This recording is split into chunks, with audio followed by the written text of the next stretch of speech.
नमस्कार मंडळी, आज मी गेले होते आपल्या जगद्गुरू श्रींचा म्हणजेच माझे गुरु जगद्गुरू श्री यांचा समस्या मार्गदर्शन सोहळा होता।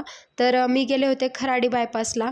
तर इथे माऊलींचा 22 आणि 23 जुलैला समस्या मार्गदर्शन सोहळा होता। तर या कार्यक्रमासाठी कार्यक्रम खूप छान प्रकारे पार पडला आणि गर्दीसुद्धा खूप होती आणि दिवसभर सगळे समस्या मार्गदर्शन सेवा वगैरे मी केलेली आणि मग नंतर दिवसभर काही 2 दिवस पण मी सेवेला गेलेले आणि मग नंतर सेवा वगैरे करून माझी तब्येत बरी नव्हती, पण तरीसुद्धा म्हटलं गुरुमाऊली एवढ्या जवळ आले जगद्गुरुश्री आणि आपण नाही जाणार असं होतच नाही। मग म्हटलं आपण पण जायला पाहिजे माऊलींच्या दर्शनासाठी, म्हणून मी आज कार्यक्रमाला गेले होते। तर मी तुम्हाला कार्यक्रमाचा पूर्ण व्हिडिओ माझ्या यूट्यूब चॅनलवरती नक्की अपलोड करेल, तर तुम्ही तिथे जाऊन माझा पूर्ण व्हिडिओ नक्की बघा की कार्यक्रम कशा पद्धतीने होता आणि संध्याकाळच्या वेळी माऊली जाण्याच्या अगोदर असा खूप छान प्रकारे आजचा कार्यक्रम पार पडला।